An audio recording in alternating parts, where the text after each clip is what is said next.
Kabanata 5721. Sa harap ng pagsaksi sa pagkamatay ni Thea sa ilalim ng Dark Heavenly Path, ang kapangyarihan na minsang ginamit ni James ay lumakas. Mabilis itong nakabawi at tumaas sa isang kaharian na lampas sa sariling tansya ni James. Nakaupo sa isang lotus na posisyon, pinatatag niya ang kapangyarihan mula sa kanyang nakaraang anyo. Sa isang bahagyang pagsisikap sa pag-iisip, isang misteryosong porma sayon ang naganap. Sa itaas ng porma sayon, lumitaw ang isang figure na kapareho niya. Ang lalaking ito ay nakaupo sa isang lotus na posisyon, nakasuot ng itim na damit at nababalot ng madilim na ambon, nakahawig ng isang demonyong Panginoon. Panay ang tingin ni James sa nakaraan niyang anyo. Nararamdaman niya na ito ay kasalukuyang napakalakas, kahit papaano ay umabot sa ika-9 na yugto ng Transcendental Bliss rank, malapit sa Years 1 rank. Sa isang pag-iisip, sumanib ang kaluluwa ni James sa kanyang nakaraang anyo. Sa sandaling iyon, ganap niyang nahawakan ang kanyang nakaraang anyo, pinagkadalubhasaan ang kapangyarihang nagmula sa nakaraan ng walang anumang pakiramdam ng kakulangan sa ginhawa. Ang kanyang divine soul ay bumalik sa kanyang pangunahing sarili. Muli, hinanggad niyang umiral ang kanyang anyo sa hinaharap. Ang aura ng kanyang anyo sa hinaharap ay mas mahina, maihahambing sa kanyang kasalukuyang anyo, na nasa yugto ng Transcendental Bliss rank. Nakahinga ng maluwag si James matapos na walang maramdamang abnormal. Nakaupo si James sa isang lotus na posisyon sa tuktok ng espiritual na bundok sa pinakamalalim na pag-abot ng Dark World. Si Thea ay ang sagisag ng madilim na landas sa langit. Hindi siya ang masamang Diyos na si Ziel. So, nasaan ang totoong Ziel? Napaisip si James sa tanong nito. Sa orihinal, ang Dark Heavenly Path ay nagkaroon ng mga pinsala sa tabi ni Ziel. Gayunpaman, nanatili siyang mailap habang nakabawi ang landas. Ang hindi mabilang na mga inscription ay umikot at nag-convert sa isang misteryosong extrapolation formation bago si James. Sinimulan niyang i-extrapolate ang kinaroroonan ni Ziel sa pamamagitan ng iba't ibang mga pahiwatig. Pagkatapos ng masusing pag-iisip, nabigo siyang matukoy ang lokasyon ni Ziel. Kaya lang niyang sumuko, dahil naobserbahan ni Hershey ang operasyon ng Dark Heavenly Path sa hindi mabilang na edad ngunit hindi niya mahanap si Ziel.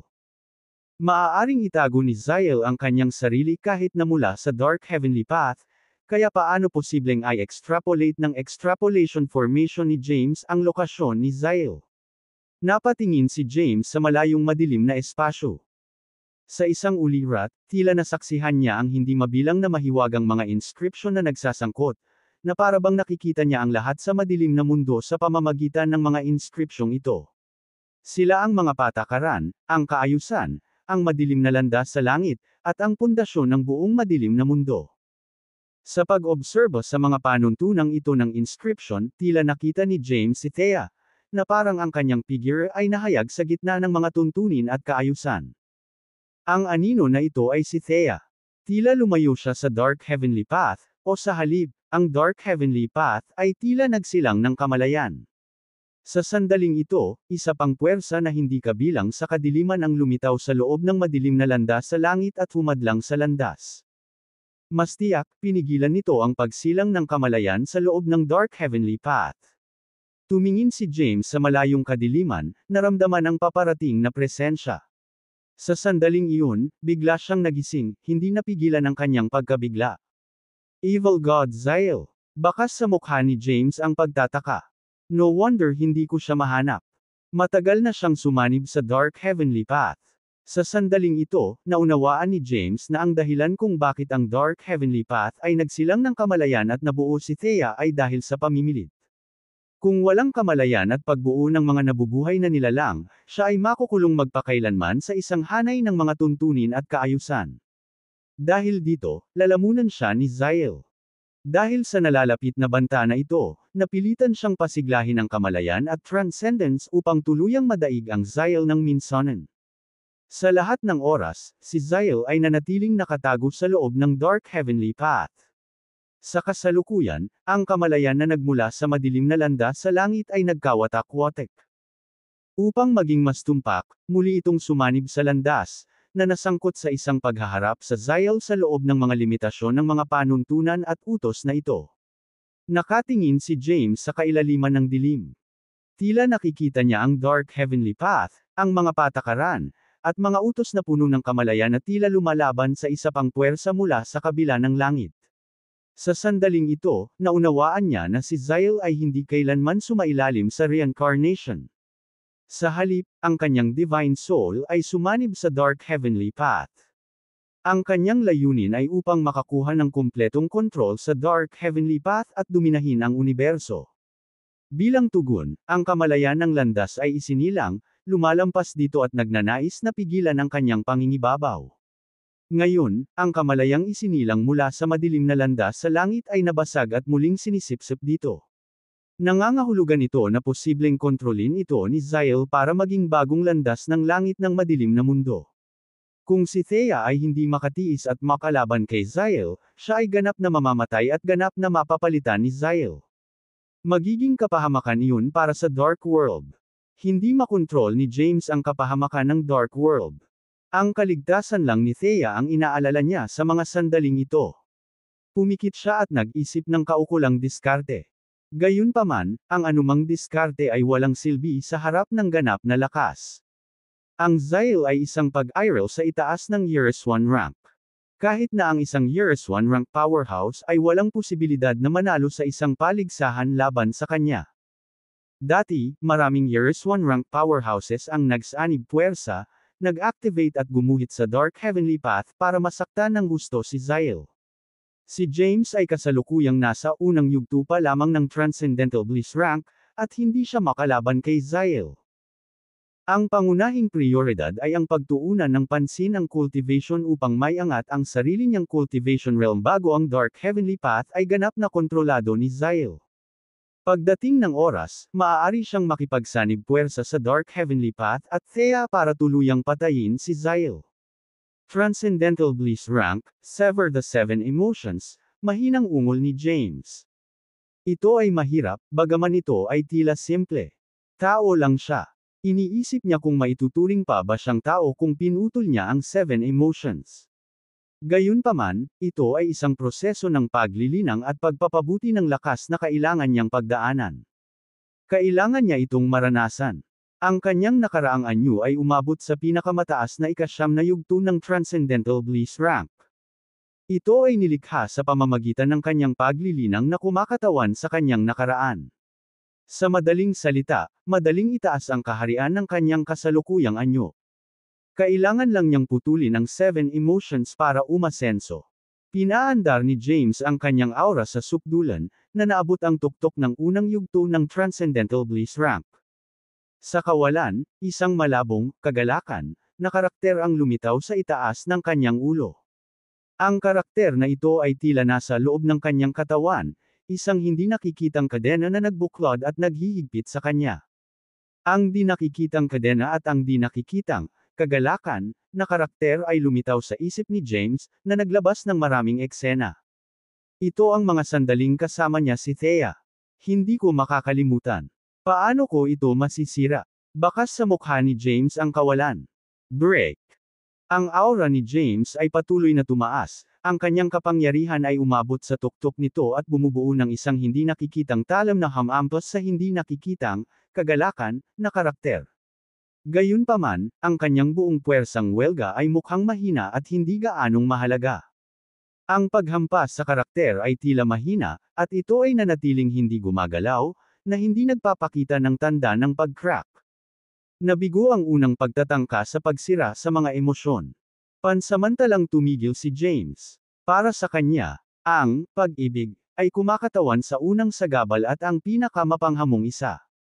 Nangangahulugan ang paghiwalay ng pag-ibig na tuluyang kalimutan si Thea. Ang pagputol at pag-aalis ng pag-ibig ay gagawing mas simple ang lahat.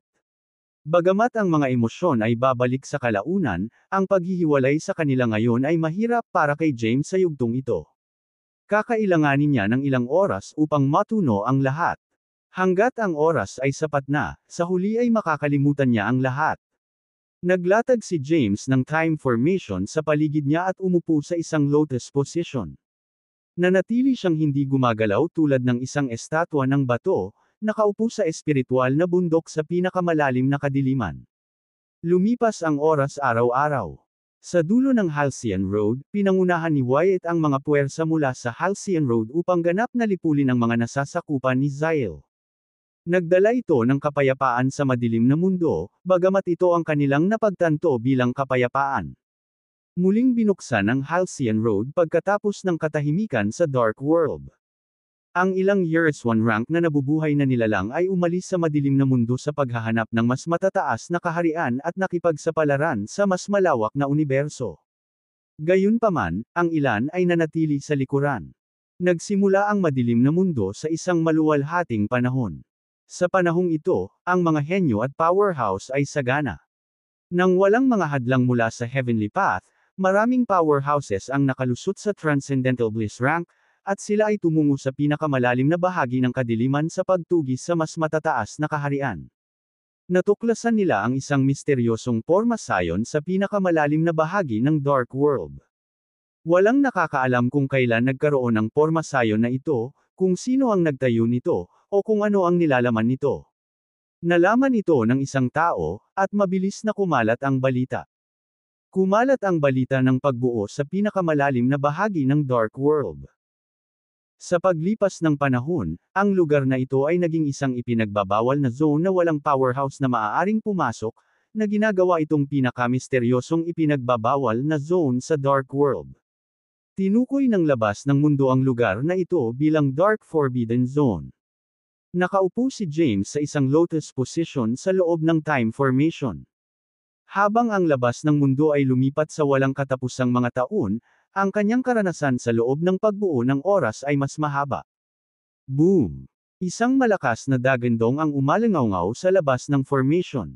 Biglang nagising si James. Tumagas ang kanyang zen, at nakita niya ang isang babaeng hinahabol.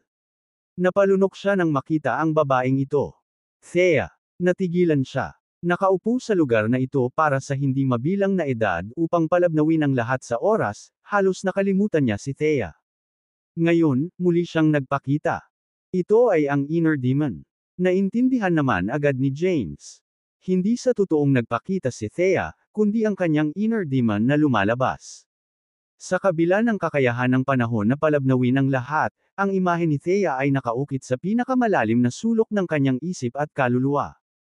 Habang papalapit ang sandali ng pagkalimot, lumitaw ang inner demon. Sa partikular, ang pangunahing pagnanasa sa loob ng kanyang puso ay lumitaw. Ang kanyang likas na ugali ay humantong sa kanya upang matindaan at alalahanin sa halip na kalimutan. Sa sandaling ito, komplikado ang ekspresyon ni James. Bakas sa kanyang mukha ang sakit habang nilalabanan niya ang labanan sa kanyang sarili. Para mag-ipon o hindi mag-ipon. Ang ibig sabihin ng hindi pag-iipon ay panuurin si Thea na hinahabol. Ang ibig sabihin ng pag-iipon ay sumuko sa impluwensya ng inner demon, na nagiging walang saysay ang hindi mabilang na mga taon ng pagsisikap. Namumula ang mga ugat sa kanyang mukha, at ang mga butil ng pawis ay damaloy sa kanyang noo. Gumawa si James ng isang mahirap na pagpili sa paghihirap. Sa sandaling iyon, ang kanyang buong aura ay nagtagpo upang bumuo ng isang hindi nakikitang talim na walang awa na humahampas kay Thea sa labas ng pormasayon.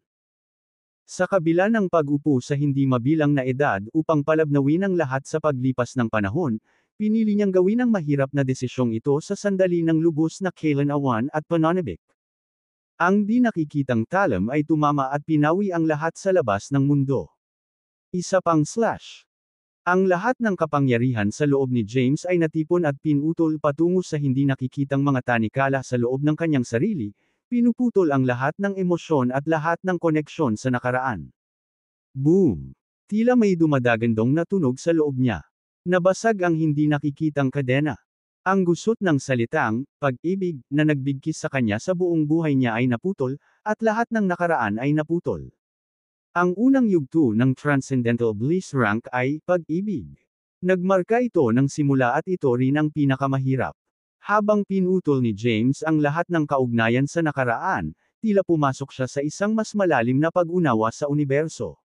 Lumilitaw na lumawak ang kapasidad ng kanyang katawan, at isang walang katapusang daloy ng enerhiya ng langit at lupa ang damaloy. Ang joy, ang simula at ang pinakamahirap. Nang maputol ang lahat ng relasyon sa nakaraan, ginawa ni James ang unang slash. Kasunod nito, muling natipon ang kanyang buong lakas, na nalaslas ang ikalawang hanay ng mga tanikala. Slash ang galit. Slash the anxiety. Slash the thought. Slash the grief. Slash ang takot. Slash the fear. Ang kanyang aura ay patuloy na tumataas habang ang kanyang buong lakas ay walang humpay na pinuputol ang hindi nakikitang mga tanikala. Pagkatapos ng 7 laslas, pinutol niya ang lahat ng bagay na dapat taglayin ng isang buhay na nilalang, na umabot sa isang estado na walang kagalakan, kalungkutan, at pagnanasa. Phew! Makalipas ang mahabang panahon, huminga ng malalim si James. Sa sandaling ito, basang-basa na ang buong katawan niya sa pawis.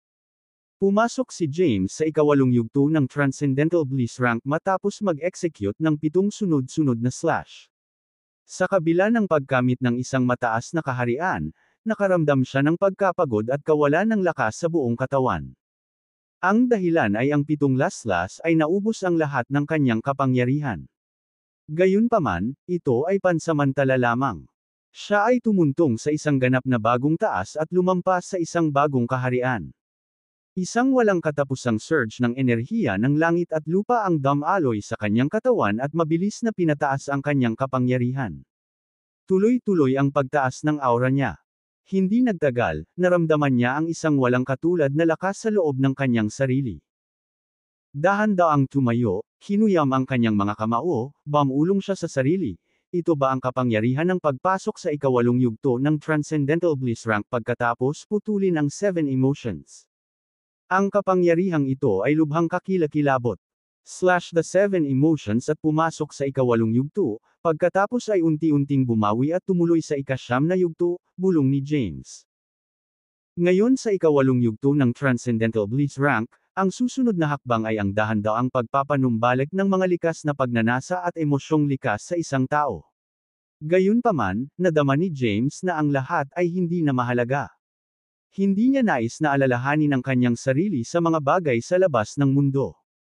Para naman kay Thea, bagamat nananatili sa kanyang isipan ang presensya nito, isa lamang itong alaala sa kanya. Parang nawalan siya ng interes sa buhay o kamatayan ni Thea. Boom! And sa sandaling iyon, tila nang inig ang buong madilim na mundo. Ang dumadagandong na dagandong ay umalingaw sa buong mundo, at lahat ng nabubuhay na nilalang sa madilim na mundo ay naramdaman ang naramdamang puwersa. Sa ilalim ng kapangyarihang dumudurog, hindi sila nang ahas na kumilos, na para bang anumang galaw ay maghihiwalay sa kanilang mga katawan. Nakatayo sa labas ng espiritual na bundok sa pinakamalalim na bahagi ng madilim na mundo, naramdaman din ni James ang isang malakas na kapangyarihan na paparating. Naramdaman niya ang pinagmulan ng kapangyarihan. Ito ay nagmula sa kaibuturan ng madilim na mundo, na nagmumula sa buong mundo at nagmula sa madilim na landas sa langit. Napatingin siya sa madilim na espasyo sa harapan. Sa sandaling ito, hindi mabilang na mga prinsipyo, tuntunin, at utos ang nagtagpo, na nagsasama-sama sa isang madilim na palasyo. Si Amon at isang babae ang nagpakita sa palasyo. Ang babae ay nakasuot ng isang itim na mahabang damit, na may mahaba, itim na buhok at isang napakagandang hitsura, kahit na siya ay nanatiling walang ekspresyon.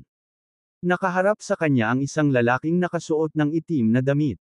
Ang kanyang mukha ay hindi malinaw, tila mailap, at patuloy na nagbabago. Dark Heavenly Path, hindi ka dapat nagsilang ng malay, dahan-daang nagsalita ang lalaking nakaitim na roba, ang boses nito ay may masamang tono. Ikaw ang panuntunan, ang prinsipyo, ang kaayusan, at ang pangunahing puwersa sa likod ng operasyon ng Dark World. Dapat kontrolado ka at palitan ko. Kamukhang kamukha ng babae si Thea Mabbins. Siya ang kamalayan na ipinanganak sa loob ng madilim na landas sa langit. Gayunpaman, nagkamali siya. Ang landas sa langit ay orihinal na walang awa. Kapag ang kamalayan ay ipinanganak at ang mga buhay na nilalang ay nabuo, ito ay tumigil na maging ang makalangit na landas. Napagtanto niya na siya ang Dark Heavenly Path nang makipagsanib puwersa si Wyatt sa maraming powerhouse para hikayatin ang Dark Heavenly Tribulation na atakihin siya. Nagkamali siya dahil hindi siya dapat nagsilang ng kamalayan at nagbagong anyo sa isang buhay na nilalang, higit na hindi nabuo ang mga emosyon ng tao, at tiyak na hindi siya dapat umibig sa isang tao. Sa makatuwid, ang heavenly tribulation ay tumama sa kanya bilang isang anyo ng pagpapalaya. Evil God Zyle, sabi ni Thea. O sa halip, nagsalita ang humanoid manifestation ng Dark Heavenly Path. Umalangaw-ngaw ang kanyang boses sa palasyo ng Dark Heavenly Path.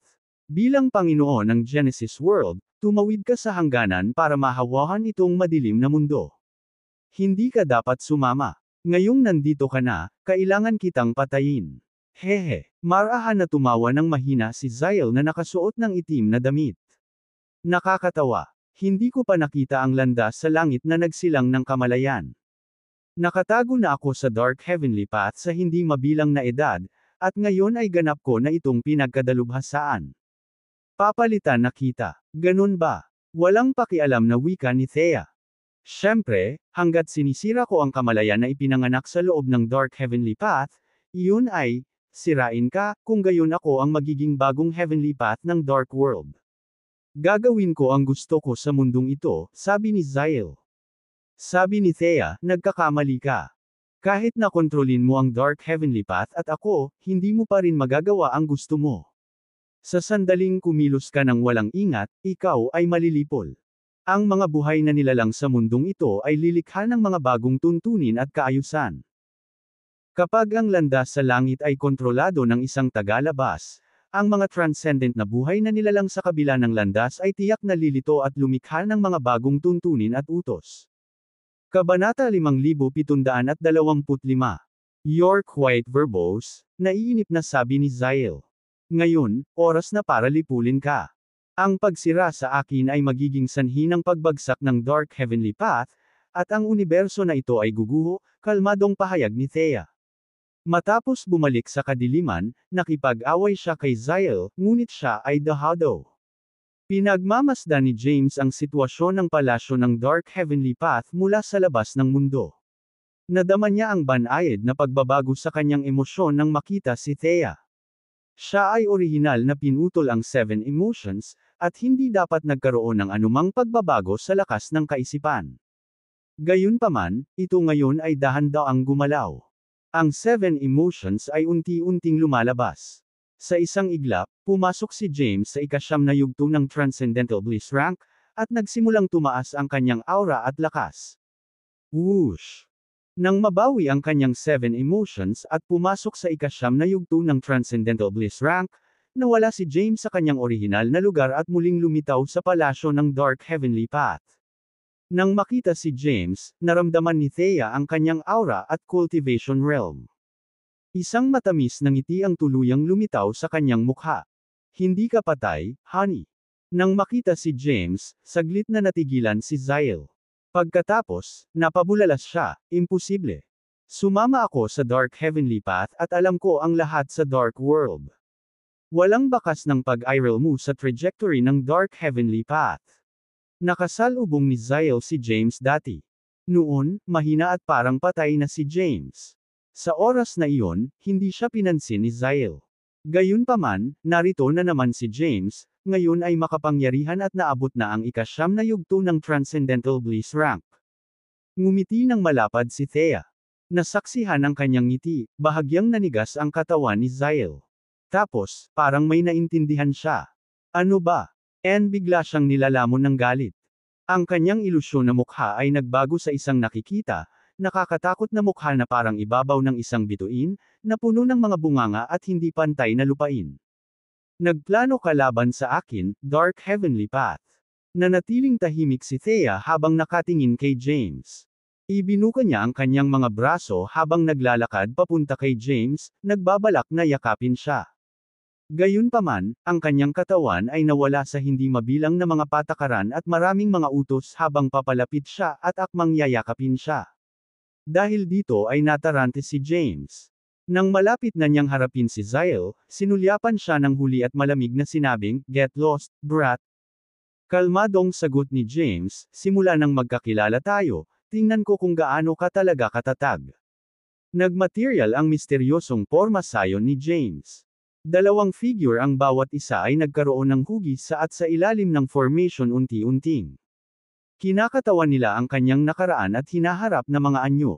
Ang kanyang nakaraang anyo ay umabot na sa pinakamataas na ika-9 na yugto ng Transcendental Bliss rank sa sandaling pinatay si Thea. Ang kanyang anyo sa hinaharap ay sumulong din kasabay ng kanyang kasalukuyang anyo, na umabot sa parehong ranggo. Ang Trescentia Completer Art ay ang tagpo ng nakaraan, kasalukuyan, at hinaharap sa isa.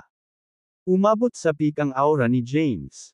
Kahit na, hindi mo ako matatalo. Hindi nagpakita ng takot si Zyle habang kaharap si James, na nagpakawala ng Trescentia Completer Art at nagpalabas ng malakas na aura.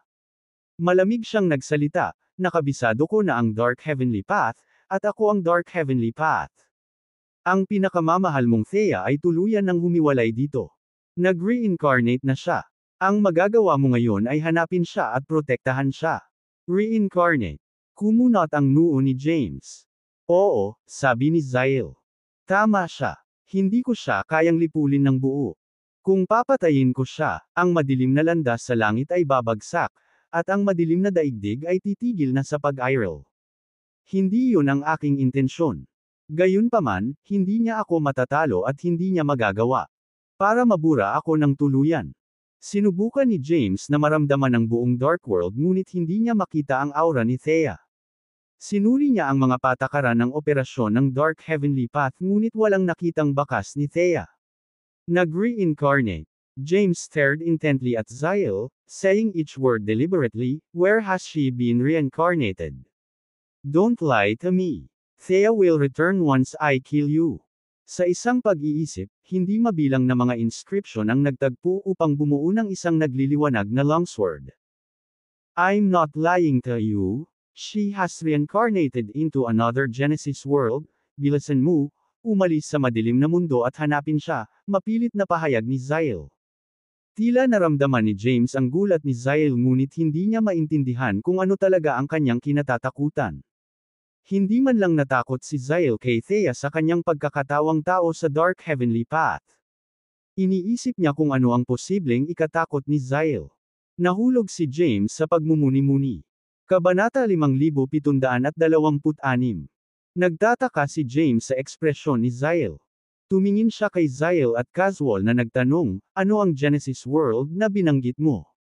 Dahil palaging nanatili sa madilim na mundo, si James ay hindi pamilyar sa labas ng mundo. Nakarinig lang siya ng ilang pangungusap mula kay Xavier noong nakaraan. Alam niyang malawak ang mundo sa kabila ng kadiliman, na may hindi mabilang na mga advanced na mundo at powerhouses. Maliban doon, kaunti lang ang alam niya. Go and see for yourself, sagot ni Zyle. Sa iyong kasalukuyang lakas, ang iyong buhay ay dapat na medyo ligtas, hanggat hindi mo ma-provoke ang mga top-tier na powerhouse sa Genesis world. Ayaw ni Zyle na magpaliwanag pa, at hindi idiniin ni James ang bagay na iyon. Tumingin si James sa kanya at sinabing, I'll give you two options now, live the dark world, or I'll kill you. Hehe. Tumawa si Zyle. Ang kanyang mukha ay kahawig ng ibabaw ng isang bituin, pockmarked at hindi pantay.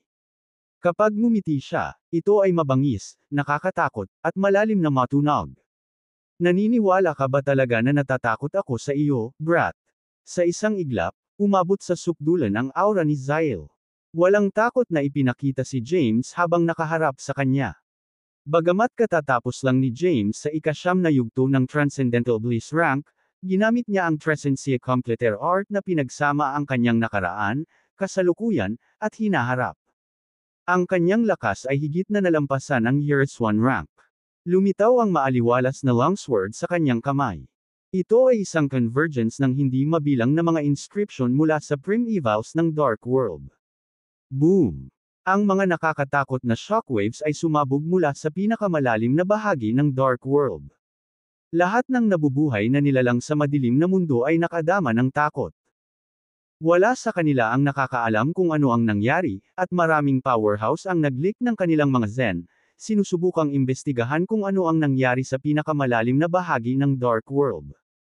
Gayunpaman, ang presensya ng Dark Heavenly Path dito ay sumasangga sa lahat. Kahit na ang mga Years 1 rank powerhouses sa Dark World ay hindi maramdaman kung ano ang nangyayari, hindi alam kung sinong mga buhay na nilalang ang nakikipaglaban. Ang labanang ito ay nagpatuloy sa mahabang panahon.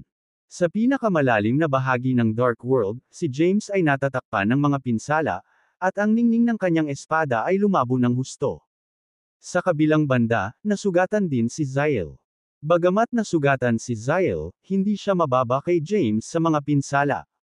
Sa sandaling ito, ginamit niya ang kapangyarihan ng Dark Heavenly Path, at agad na gumaling ang kanyang mga sugat. Damn it! Nang makita ito ni James, hindi napigil ang magmura. Pinaandar din niya ang kapangyarihan ni Anserlos para magpagaling. Ang kapangyarihan ay patuloy na natipon, at ang kanyang mga pinsala ay unti-unting gumaling. Tumigil na tayo, James. Nagmamadaling itinigil ni Zyle ang kanyang pag-atake at sinabing, ang pagpapatuloy ng labanan ay mauubos lamang ang panloob na kapangyarihan ng madilim na mundo. Tumigil tayo. Kumunot ang noo ni Jarms. Kinokontrol na ngayon ni Zyle ang Heavenly Path of the Dark World, kahit nakasama si James sa ika-9 na yugto ng Transcendental Bliss Rank at ang Trescentia Completer Art, makakalaban lang sila hanggang sa isang draw. Sa kabila ng nagawang pananakit ni Zyle, hindi ito tuluyang mapuksa ni James. Sinuot ni James ang kanyang mahabang espada at nagtanong, sa huling pagkakataon, nasaan si Thea? She was reincarnated, sagot ni Zyle. Imposible, sagot ni James. Totoo naman, sabi ni Zyle. Nang ako ay nasugatan, sumanib ako sa madilim na mundo at sinamantala ang pagkakataong sumama sa madilim na landas sa langit. Sinadya kong kontrolin ito. Gayunpaman, ang pagsilang ng kamalayan sa loob ng madilim na landas sa langit ay humiwalay dito at naging Thea. Sa pamamagitan ng paghihiwalay ng kamalayan, hindi ko ganap na makontrol ang madilim na landas sa langit. Kabanata 5727. Pagkatapos, ang madilim na landas sa langit ay naibalik, at ang kamalayan na isinilang mula rito ay bumalik. Nakipaglaban kami para sa kontrol sa madilim na landas sa langit, ngunit wala ni isa sa amin ang madaig ang isa. Sa sandaling ito ay nagpakita ka. Kaya, siya ay muling nagkatawang tao. Nang marinig ito, kumunat ang noo ni James at nagtanong, she chose to reincarnate just because I appeared. Yes, I was deceived by her. She laid down a scheme to destroy me, sagot ni Zyle. Anong klaseng scheme? Tanong ni James. Haha. Tawa ng tawa si Zyle. Sa tingin mo, sasabihin ko sa iyo. Isipin mo ang iyong sarili kung gusto mong malaman.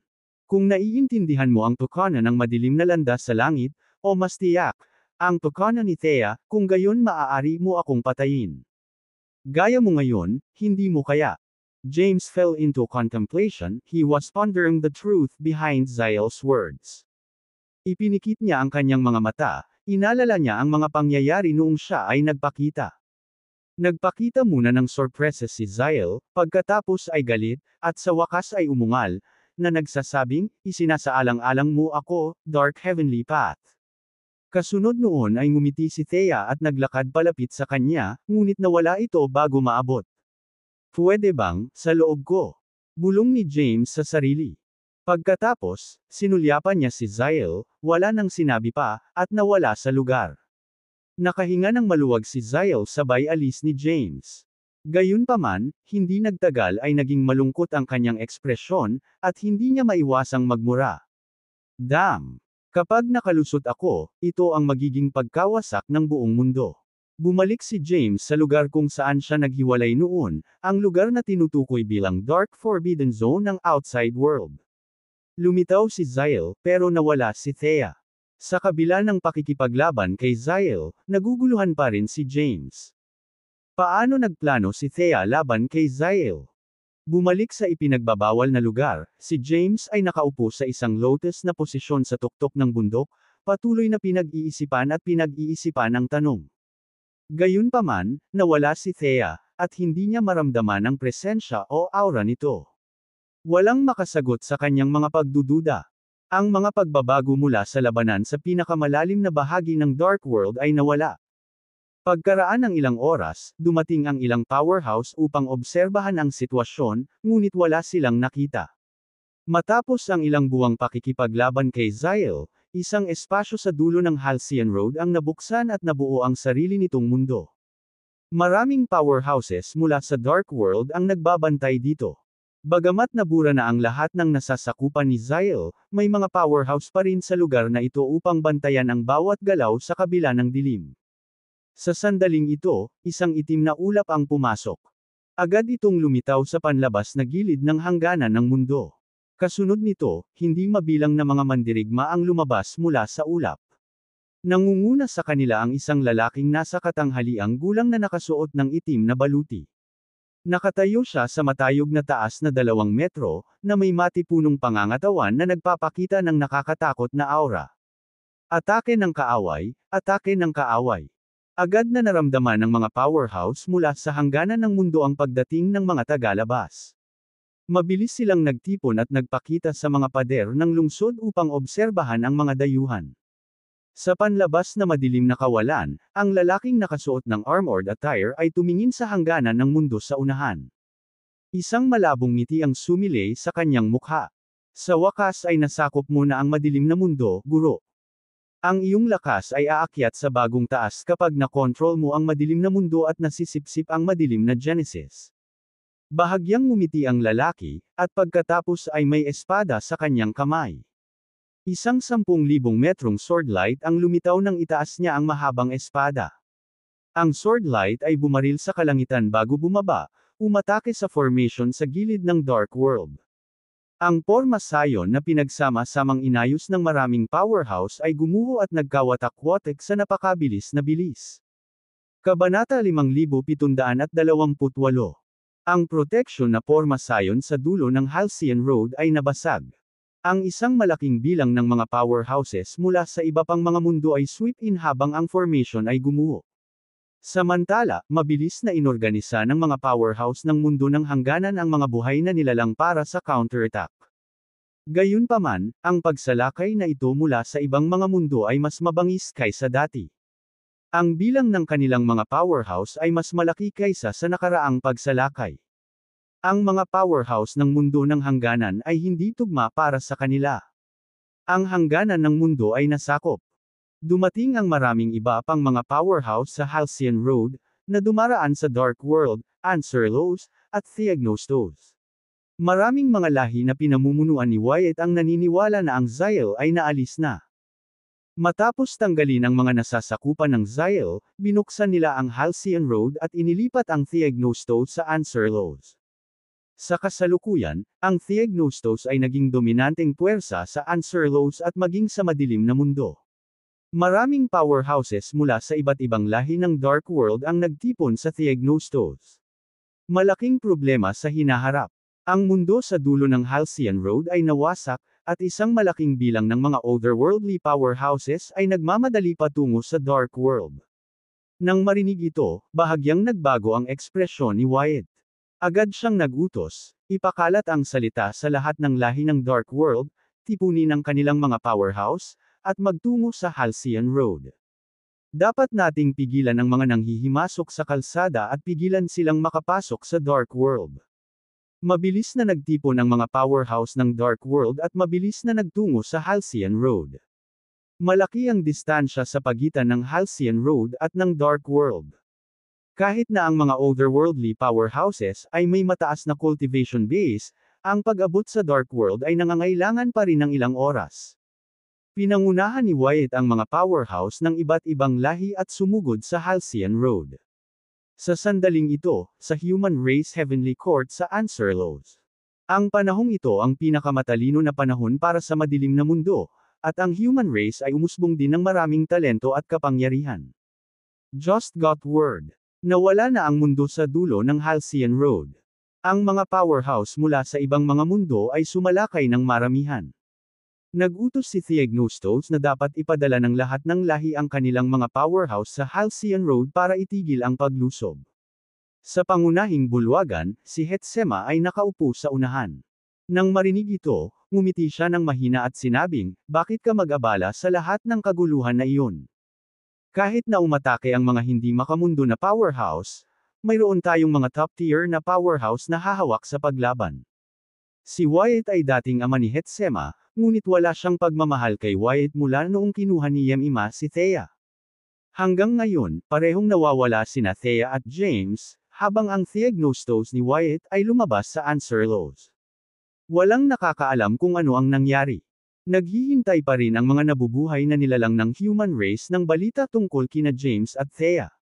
Hindi nila pinansin ang mga utos ni Theagnostos. Pinangunahan ni Wyatt ang maraming powerhouse na pumasok sa Halcyon Road at nag-set up ng napakalaking Pormasayon. Ang hukbo mula sa iba pang mga mundo ay lumitaw nang ang Pormasayon ay ganap na na-deploy. Nakasagupan ng hukbo ng madilim na mundo ang hindi makamundo na hukbo sa Halcyon Road. Sino ka? Bakit mo sinalakay ang Dark World ko? Nangunguna si Wyatt, kasama ang mga powerhouse mula sa iba't ibang lahi sa likod niya, kabilang ang marami sa ikapito, ikawalo, at maging ika-9 na yugto ng Transcendental Bliss rank. Sa kabilang banda, dahan-daang naglakad pasulong ang isang Mar-Angel na lalaking nakasuot ng itim na baluti. Sinulyapan niya ang mga buhay na nilalang mula sa Dark World na pinamumunuan ni Wyatt. Isang ngiti ang lumitaw sa gilid ng kanyang bibig, at bigla niyang sinabi, "Ako si Seneca Firo. Maging matino at tumabi, o haharapin mo ang walang awa na pagpatay." Bagamat nakangisi siya, ang kanyang mga salita ay may pahiwatig ng layuning pumatay. Sa sandaling magsalita siya, ilang mga powerhouse mula sa Dark World ang umatras ng ilang hakbang. Mayabang. Nagdilim ang mukha ni Wyatt. Sa susunod na sandali, ang kanyang figure ay kumislap at lumitaw sa harapan ng madilim na kawalan. Sa isang pag-iisip, ang lahat ng Greater Paths of the Dark World ay nagtagpo upang bumuo ng isang hindi magagapi na banal na espada. Isang hanggal na pagtatangka. Nanatiling tahimik si Seneca at sinabing casual, isang maagang yugto ng Years 1 rank powerhouse ang nang-ahas na kumilos ng walang ingat sa harap ko. Annihilate. Kabanata 5729. Iniabot ni Seneca ang kanyang kamay sa isang dampi. Ang di nakikitang enerhiya ay nagkatawang tao sa kanyang mga daliri, na nagwawalis at naging sanhi ng pagkawala ng mga talim ni Wyatt na nabuo ng Greater Path sa kawalan. Sa susunod na sandali, nawala si Seneca mula sa kanyang orihinal na lugar. Bago pa makapag-react si Wyatt, muling lumitaw si Seneca sa likuran niya at hinampas siya sa likod. Isang madugong butas ang agad na lumitaw sa likod ni Wyatt, at ang kanyang katawan ay marahas na nabasag sa madilim na kawalan, na lumikha ng isang kakilakilabot na black hole. 1/3. Nasugatan ni Seneca si Wyatt, na nasa Years 1 rank, sa isang galaw lamang. Pagkatapos, muli siyang hamampas, casual na kumakaway habang ang hindi mabilang na mga manifestations ng sword energy ay dumaan. Maraming mga powerhouse mula sa Dark World ang nagbago ng kanilang mga ekspresyon at umatras ng isa-isa. Nang bumaba ang sword energy, lahat sila ay nasugatan. Tinalo ng isang hakbang si Wyatt, at ang isang welga ay nagpasuko ng mga powerhouse mula sa Dark World. Ito ang lakas ng mga powerhouse mula sa ibang mga mundo. Hindi pinansin ni Seneca ang mga nasugatang buhay na nilalang mula sa Dark World. Ang layunin niya sa pagpunta rito ay hindi para kumitil ng buhay kundi para kolektahin ang Genesis ng madilim na mundo noong panahon na kontrolado ng kanyang guro ang madilim na landas sa langit. Kapag naunawaan na ni James ang paraan para masira ang sitwasyon, ang kanyang guro ay mapapatalsik sa madilim na mundo, o papatayin pa nga. Sa makatuwid, ang kanyang oras ay limitado. Pinamunuan ni Seneca ang isang malaking grupo ng mga hindi makamundo na powerhouse at nagpatuloy pasulong. Binagtas nila ang Halcyon Road at pumasok sa Dark World. Ang kanyang guro ay ang masamang Diyos na si Zael, na kumokontrol sa kasalukuyang landas ng langit ng madilim na mundo, at kilalang kilala ni Seneca ang madilim na mundo. Sa sandaling lumitaw siya sa Dark World, naglabas siya ng utos, sakupin ang mga pangunahing lahi ng Dark World sa lalong madaling panahon, pilitin silang isuko ang kanilang mga primitive na inscription. Gayun din, pumunta sa mga pangunahing kaharian ng madilim na mundo para kolektahin ang madilim na Genesis. Sige. Mabilis na umalis ang mga powerhouse at naglaho sa kadiliman pagkatapos matanggap ang utos. Hindi tulad ng mga nakaraang menor de edad na salungatan, ang mga dayuhan sa pagkakataong ito ay totoong mga powerhouse. Mabilis silang pumunta sa iba't ibang lahi ng Dark World at mabilis na sinakop ang kanilang mundo. Ang mga powerhouse ng mga pangunahing primevals ay nakulong lahat. Bilang pinuno ng sumasalakay na puwersa, personal na dumating si Seneca sa Ancierlos. Ang Ancierlos ay ang core ng Dark World, kung saan ang pinakamalaking bilang ng mga powerhouse at Dark Genesis ay natipon. Elysium Hall. Agad na nakilala ni Seneca na ang ubod ng Ancierlos ay ang Elysium Hall sa sandaling lumitaw siya sa labas nito. Ang pag-uukupa sa Elysium Hall ay nangangahulugan ng pagsakop sa higit sa kalahati ng Ancierlos. Nawala siya sa lugar at muling lumitaw sa labas ng bulwagan sa susunod na sandali. Sa sandaling lumitaw siya, naramdaman ito ni Quattro, ang Elysium Hall's master. Sa isang iglap ay lumitaw si Quattro sa labas ng pangunahing bulwagan ng Elysium Hall. Sa pagtingin kay Seneca na nakatayo sa kawalan, siya ay tila tamad at sinabing, kahit sino ka man, mayroon kang 3 segundo upang mawala sa aking paningin, o kung hindi. Hehe. Tumawa ng mahina si Seneca. Direkta siyang tumawid sa malayo at isang malakas na aura ang bumungad sa sandaling iyon. Pinilit ni Quattro na pigilin ang aura at bumagsak ang kanyang katawan sa lupa. Boom! Nabasag ang lupa. Umakyat si Quattro sa bunganga na puno ng dugo ang katawan. Casual na kumaway si Seneca, at si Quattro ay itinapon at pinalayas mula sa Elysium Hall na parang patay na baboy. Sa labas ng Elysium Hall, isang espiritual na bundok ang nadurog. Gumapang si Quattro palabas ng mga guho. Nakaupo sa isang bato, napabuntong hininga siya, bakas sa mukha niya ang pagtataka. Hindi napigilan ang sarili, huminga siya ng malalim at sinabing, napakalakas niya. Naabot na ni Quattro ang Transcendental Bliss rank, ngunit madali siyang na-overwhelm ng walang kakayahang lumaban. Kabanata 5730. Ang mga powerhouse mula sa ibang mga mundo ay mabilis na sinakop ang madilim na mundo. Si Wyatt, ang master ng Theognostos, ay malubhang nasugatan sa Halcyon Road. Nagtago siya para gumaling. Habang umusbong ang mga makamundong kapangyarihan, gumuho ang Theognostos. Maraming kapangyarihan ng tao ang nagtipon sa Heavenly Court of the Human Race. Thirst, grabe naman. Ang mga hindi makamundo na powerhouse na ito ay talagang nakakatakot sa oras na ito. Sinasabing napatay si Wyatt sa isang suntok sa Halcyon Road, at lahat ng mga powerhouse mula sa iba't ibang lahi ay nasugatan. Ngayon, ang mga pangunahing karera sa Dark World ay inookupahan na, at maging ang baboy na iyon mula sa Elysium Hall ay nasugatan. Maraming tao ang nagtipon upang pag-usapan ang mga pangyayari sa Dark World. Sa sandaling ito, naramdaman nilang lahat ang isang malakas na aura sa labas ng Heavenly Court. Nandito na sila. Tumayo si Hetsema at sinabing, dumating na ang ibang mga powerhouse. Paalala ni Zariah, don't resist, give them what they want to preserve our lives. Kahit na si Wyatt bilang isang Years 1 rank powerhouse ay hindi katugma. Pinamunuan niya ang maraming powerhouses at nabigo siyang pigilan ng otherworldly powerhouses. Paanong mga tao lamang ang magiging kalaban nila?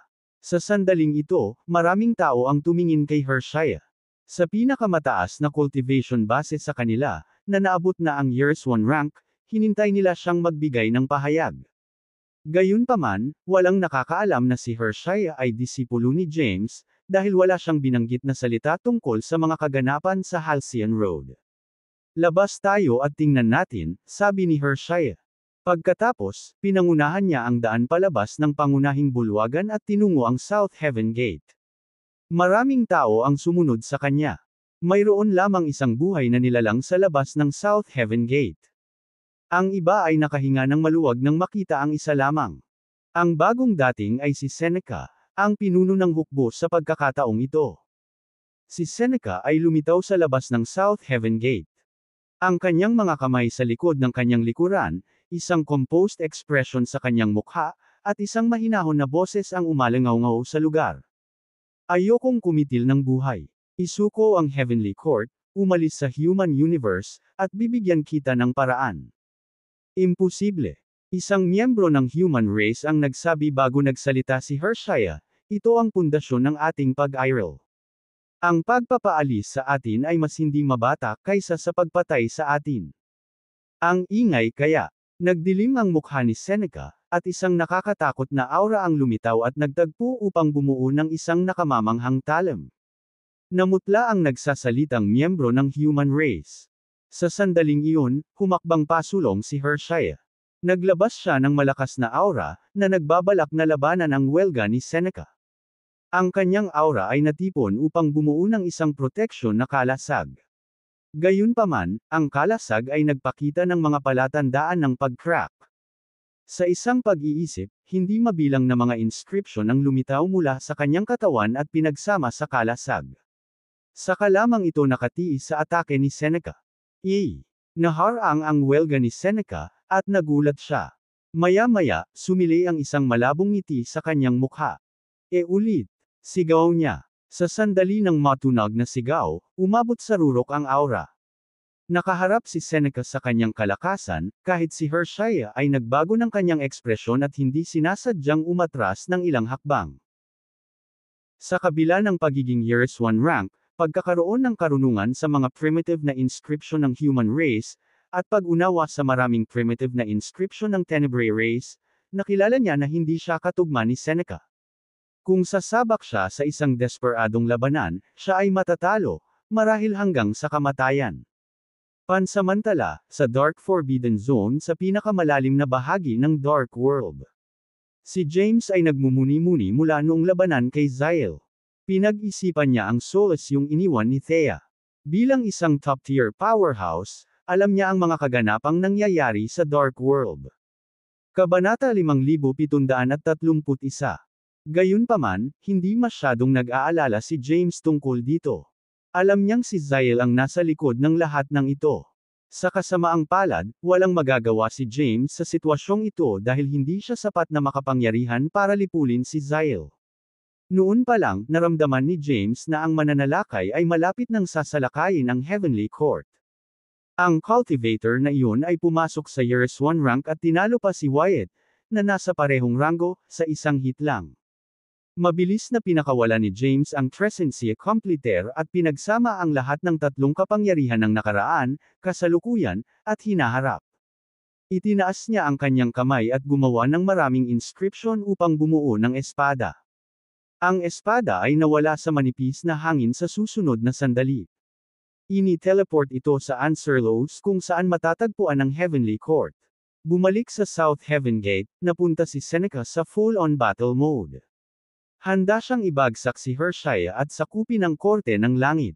Sa sandaling iyon, isang malaking bitik ang lumitaw sa kalangitan. Isang espada ang lumabas mula sa bitik at pumutok sa direksyon ni Seneca.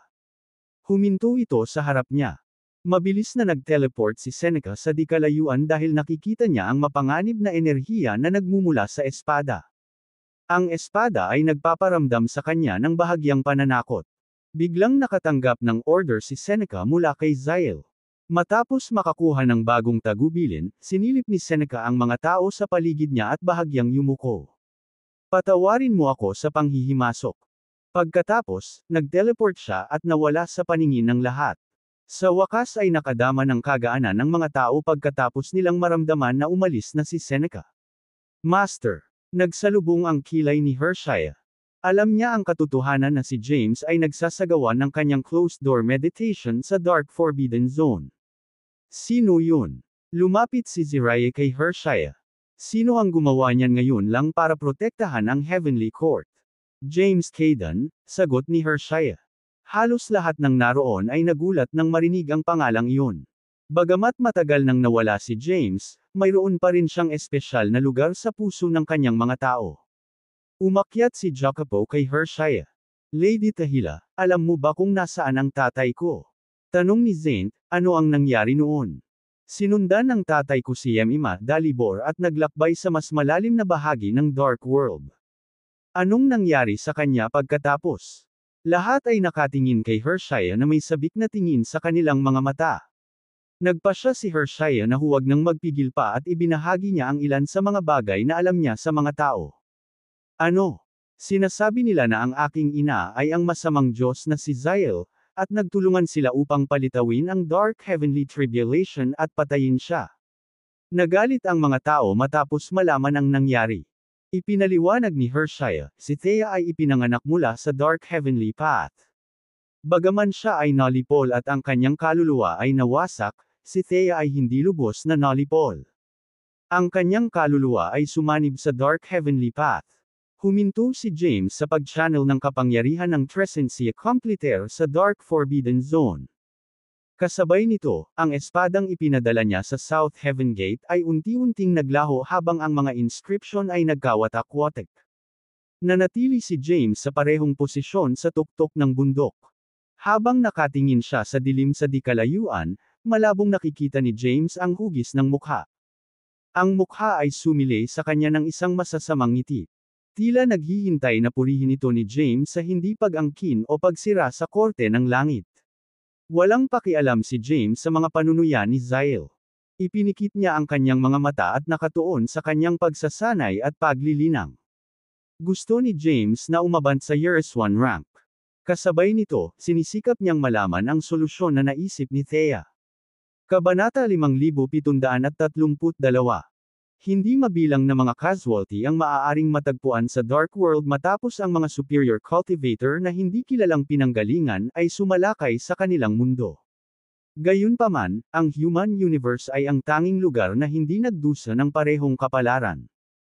Ang insidente kung saan ang walang kapantay na cultivator ay natakot sa pamamagitan ng isang espada sa Heavenly Court ay kumalat sa Dark World sa maikling panahon. Pagkatapos noon, maraming tao ang nagsimulang maglakbay patungo sa human universe bilang itinuturing nilang ito ang tanging ligtas na lugar sa Ancierlos.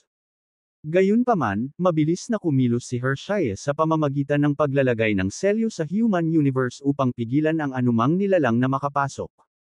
Sa dami ng mga taong nagmamadaling humanap ng kanlungan sa human universe, magiging masikip ang lugar kung hindi nila hihigpitan ang pagpasok sa lalong madaling panahon.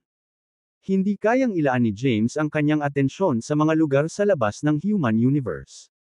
Ang kanyang pangunahing prioridad ay upang matiyak ang kaligtasan ng kanyang pamilya at ng kanyang mga tao. Sa Dark Forbidden Zone, nag-concentrate si James sa pagbuo ng kanyang mga kapangyarihan at aura. Hindi nagtagal, naramdaman niya ang hadlang na humaharang sa kanya upang maabot ang susunod na ranggo ng paglilinang. Kung masisira niya ang hadlang, aabant kaagad si James sa Years 1 rank. Break. Itinuon ni James ang kanyang kapangyarihan sa pagtagumpayan ng hadlang na iyon. Boom! Isang hindi mahahalata na pagsabog ang lumabas sa katawan ni James. Nakayuko siya habang umuubo ng dugo. Nabigo siyang masira ang hadlang sa unang pagtatangka. Sa halip, ang lahat ng kapangyarihang ginamit upang ibaba ang harang ay tumalbog at nagdulot ng matinding pinsala sa katawan ni James. Dahan-daang inayos ni James ang sarili at pinunasan ang dugo sa labi. Pagkatapos, ginamit niya ang kanyang kapangyarihan upang pagalingin ang lahat ng mga pinsala sa loob ng ilang segundo. Pagkatapos nito, ipinagpatuloy ni James ang pagsisikap na basagin ang harang sa loob ng kanyang katawan. Nakakapagtaka, paulit-ulit siyang nabigo sa kabila ng naibigay niya ang kanyang makakaya. Maya-maya, huminto si James at napaisip ng malalim. Bulong niya sa sarili, hindi ito maaaring tama. Dapat ay madali akong makapasok sa Years 1 rank sa kasalukuyang antas ng kapangyarihan ko. Ngunit, bakit hindi ko magawang sirain ang hadlang? Matapos ang isang maikling paghinto, gumawa si James ng extrapolation formation sa harap niya. Nagsimulang umikot ang porma sayon sa kalagitnaan ng hangin.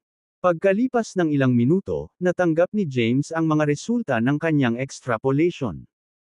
Ang kapangyarihan ng Genesis. Napagtanto ni James na kailangan niya ng isang espesyal na kapangyarihan, ang Genesis Power, upang lumipat sa susunod na ranggo ng paglilinang. Umiral ang Genesis sa lahat ng dako. Gayunpaman, umiral lamang ang Genesis Power sa medyo mababang halaga sa loob ng iba't ibang lahi ng mundo sa Dark World. Ang tanging lugar na may kasaganaan ng Genesis Power ay ang pinakamalalim na lugar ng Dark World. Kinailangan ni James ang Genesis Power na umiiral sa Dark World para masira ang hadlang at umakyat sa susunod na ranggo. Sa kanyang kasalukuyang kapangyarihan, madaling makuha ni James ang Genesis Power mula sa kanyang kapaligiran. Habang siya ay nanatiling nakaupo sa parehong lugar, nabuo at pinakawalan ni James ang kanyang mga kapangyarihan sa espasyo sa paligid niya. Hindi nagtagal, lumawak ang kanyang kapangyarihan at sumikop sa isang malawak na lugar ng Dark World. Pagkatapos, dahan-daang tinanggap ni James ang Genesis Power na umiiral sa mga lugar na iyon patungo sa kanya. Noon lang, gumuho ang isa sa mga lugar matapos mawala ang lahat ng Genesis power nito. Ang lugar na iyon ay nawala sa kadiliman. Nagsalubong ang kilay ni James. Binubuo ng Genesis ang core ng bawat mundo. Kapag nawala ang isang mundo sa lahat ng Genesis, ito ay babagsak at tuluyang mawawala. Ang parehong mga patakaran ay inilapat sa Dark World. Ang madilim na mundo ay babagsak kung mawawala ang lahat ng Genesis. Kasunod na binitawan ni James ang kanyang Zen sa paligid. Hindi nagtagal ay natuklasan niya na ang mga magsasaka mula sa hindi kilalang mundo ay kinokolekta din ang Genesis power ng Dark World. Isang malalim na pagsimangot ang nagsalubong ng mga kilay ni James. Gayunpaman, hindi niya susubukan at pigilan ang mga taong ito. Ang madilim na mundo ay isang malawak na lugar na may tila walang katapusang mga abot-tanaw. Kahit na ipagpatuloy ng mga mananakop na iyon ang pagkolekta ng Genesis ng madilim na mundo, hindi ito magdudulot ng malaking pinsala sa kanilang mundo. Sa relatibong pagsasalita, kakaunti lamang ang mawawala sa kanila ng Genesis power sa mga taong iyon. Ibinalik ni James ang kanyang atensyon at nag-concentrate sa kanyang cultivation. Matapos makuha ang sapat na Genesis power, pinagsama ni James ang mga kapangyarihang iyon sa kanyang mga kapangyarihan. Pagkatapos, sinubukan niyang basagin muli ang cultivation barrier. Ang mga nabagong kapangyarihan ni James ay agad na nasira ang hadlang, at si James ay pumasok kaagad sa Years 1 rank. Sa sandaling maabot niya ang Years 1 rank, mararamdaman niya ang mga banayad na pagbabago na nangyayari sa kanyang katawan at kapangyarihan. Kapansin-pansing umuunlad ang mga kapangyarihan ni James upang maging Genesis power. Kahit na naramdaman ang lahat ng iyon, si James ay tila hindi nabigla. Nanatiling tuwid ang mukha niya at nanatili sa parehong posisyon. Mabilis na lumipas ang mga araw habang patuloy na sinasanay ni James ang kanyang kapangyarihan. Sa kalaunan, ang mga kapangyarihan sa katawan ni James ay naging Genesis power. Bagaman ang kanyang mga kapangyarihan ay nagmula sa kadiliman, ang Genesis power ni James ay gayunpaman ay naglalaman ng lahat ng kapangyarihang nasa kanilang pangkat. Dinala ng kanyang mga kapangyarihan ang mga landas at tuntunin ng kanilang mundo. Unti-unting tumatag ang aura at kapangyarihan ni James sa paglipas ng panahon. Sa ilang mga punto, pinamamahalaan ni James na panatilihin ang lahat ng kanyang mga aura. Hindi tinapos ni James ang kanyang pagninilay kahit nakamit na niya ang Years 1 rank. Hindi pa niya naiisip ang paraan na ginawa ni Thea para lipulin si Zyle. Naisip ni James na gamitin ang Genesis power ng Dark World para talunin at alisin si Zyle. Gayunpaman, sumanib si Zyle sa Dark Heavenly Path. Ang masamang Diyos ay sumisipsip din ng Genesis power, at dapat itong maunawaan ng mabuti ang kapangyarihan. Sa makatuwid, tila imposible para kay James na patayin si Zyle sa pamamagitan ng paggamit ng Genesis power. Ano kaya ito? Pumikit si James. May nakikita siyang porma sayon sa kanyang isipan. Dalawang lalaki na kamukha ni James ang bawat isa ay lumitaw sa itaas at ibaba ng porma sayon na iyon. Ang tanging nakapagpahiwalay sa dalawang lalaking iyon ay ang kanilang mga aura. Ang mga lalaking iyon ay kumakatawan sa mga kapangyarihan ng nakaraan at hinaharap. Nilikha ni James ang Trescentia Completer Art ng nagkataon sa nakaraan. Bukod dito, ang dating anyo ni James ay naganap noong isang heavenly tribulation sa medyo misteryosong paraan. Ito ay nabuo mula sa isa sa mga landas na pinagkadalubhasaan ni James, ang Dark Path. Ang madilim na landas ay lumago sa isang anino sa simula. Pagkatapos, umunlad ito sa kasalukuyang estado nito, ang nakaraang anyo, at nagtataglay ng mga kapangyarihan ng nakaraan. Napatitig si James sa nakaraang anyo. Bagamat ang kanyang nakaraan at hinaharap na cultivation rank ay hindi direktang konektado sa kanyang kasalukuyang anyo, ang nakaraan at hinaharap na mga anyo ay gayunpaman ay umabot sa Years 1 rank kasunod ng kasalukuyang cultivation rank ni James. Gayun din, naramdaman ni James ang isang kapangyarihan na hindi kabilang sa kasalukuyang panahon na nagmumula sa nakaraang anyo. Ito ay isang kapangyarihan ng nakaraan, at nagmula ito ng isang nakakatakot na enerhiya. Biglang may naisip si James. Nawala siya sa kanyang orihinal na lugar at muling lumitaw sa River of Time. Gustong kumpirmahin ni James ang kanyang hinala. Nagplano siyang maglakbay pabalik sa panahon kung kailan sumiklab ang labanan sa pagitan ng mga magsasaka ng Dark World at Zyle. Nais din niyang suriin ang oras kung kailan unang lumitaw ang kamalayan ng Dark Heavenly Path. Nagsimulang maglakbay si James sa ilog ng panahon. Noon lang ay nabasag at gumuho ang lugar na natapakan ni James. May sumusubok na pigilan si James sa paggamit ng River of Time. Agad na na-detect ni James na iyon ang Dark Heavenly Path na sinusubukang pigilan siya. Sa madaling salita, nagkaroon ng bagong panuntunan na nilikha ng landas sa langit. Walang sino man ang pinayagang maglakbay sa panahon sa pamamagitan ng paggamit ng ilog ng panahon. Ang mga gumawa ay hindi maiiwasang maging sanhi ng pagbagsak ng ilog. Si James ay nagpaplanong maglakbay pabalik sa panahon kung kailan si Zyle ay sumanib sa madilim na landas sa langit pagkatapos na masugatan ng husto. Gayunpaman, hindi siya maaaring maglakbay sa ilog ng panahon dahil ito ay magiging sanhi ng pagbagsak ng espasyo. Zyle, nakangusong sabi ni James. Iniwan ni James ang gumuhong espasyo na natagpuan sa tabi ng ilog ng oras at nagkatawang tao sa pinakamalalim na lugar ng madilim na mundo. Itinuon niya ang kanyang tingin sa isang lugar na ilang metro ang layo sa kanya. Unti-unti, nakikita ni James ang mga ulap ng itim na aura na nagtitipon sa lugar na iyon. Sa loob ng ilang segundo, nabuo nila ang hugis ng isang planeta, na nakakalat na may iba't ibang mga dents at butas sa ibabaw nito. Pagkatapos, lumitaw ang isang malaki at nakakatakot na mata sa gilid ng planetang tinitingnan ni James. Ito ba ang aktwal na anyo ni Zyle? Bahagyang nakakunot ang noo ni James habang pinag-aaralan ang kakaibang bituin sa harapan niya. James Caden. Lumitaw sa harap ng kakaibang bituin ang malabong silhouette ng isang lalaki. Makalipas ang ilang sandali, isang lalaking nakasuot ng itim na balabal ang lumitaw sa lugar na iyon. Maaaring isipin ng isa na ang lalaki ay isang masamang nilalang na gumapang palabas ng underworld dahil sa kanyang pangit at pangit na mukha. Nakapasok ka sa Years 1 rank kahit na mas maaga kaysa sa hinulaan ko. Umalangaw-ngaw sa kalawakan ng paos na boses ni Zyle. Iniunat ni James ang kanyang mga balikat at walang pakialam na sinabi, hindi kita kayang patayin noong nakaraan. Dapat tayong magkaroon ng isa pang labanan ngayong naabot ko na ang Years 1 rank. Ha! And Zyle scoffed, hindi pa ako nakaka-recover ng powers ko noon. Gayunpaman, isang hakbang na lang ako mula sa pagkamit ng aking buong kapangyarihan ngayon. Sa kabilang banda, ikaw ay nasa unang yugto pa lamang ng Years 1 rank. Hindi mo ako matatalo. Pagpapatuloy niya, hindi ka dapat kumilos ng padalos-dalos kung wala ka pang naiisip na paraan para malipol ako. Kung hindi, ito na ang katapusan mo. Ganoon ba? Si James ay lumitaw na ganap na hindi nababagabag. You can try if you want, mahinahong sagot ni Zyle. Bakit mo ako pinigilan sa paggamit ng River of Time? Tanong ni James. Gayunpaman, ang lalaki at ang kakaibang bituin ay naglaho sa sandaling iyon. Naririnig ni James ang boses ni Zyle na umaalingaw-ngaw sa hangin. Dapat bilisan mo James. Ang iyong oras ay nauubos. Kapag nabawi ko na ang lahat ng kapangyarihan ko, matatapos na ito para sa iyo at sa buong Dark World. Tuluyan ng hamina ang boses niya. Nakatayo doon si James, hindi kumikibo, na may bahagyang kunot sa kanyang noo.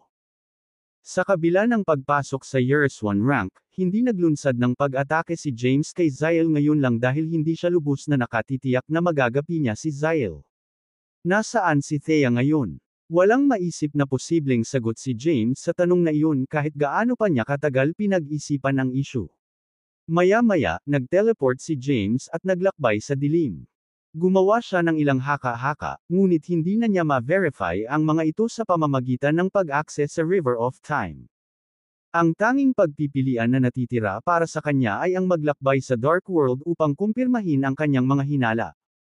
Kapag nakuha na niya ang kanyang mga sagot, maaaring labanan at paksain ni James si Zyle. Nagsimulang magtungo si James sa direksyon ng teritoryo ng Mevraes. Ang teritoryo ng Mevraes ay nasakop. Ang kanilang pinakamahuhusay na mandirigma at ang kanilang pinuno, si Talvalay, ay banihag. Ang mga Mevray ay inilagay sa mga piitan na may mga seal na inilagay sa kanilang mga katawan.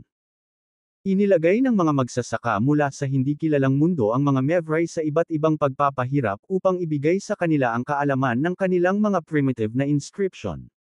Napagtanto ni James kung ano ang nangyari sa Mevrayes nang makarating siya sa isang espiritual na bundok sa loob ng kanilang teritoryo.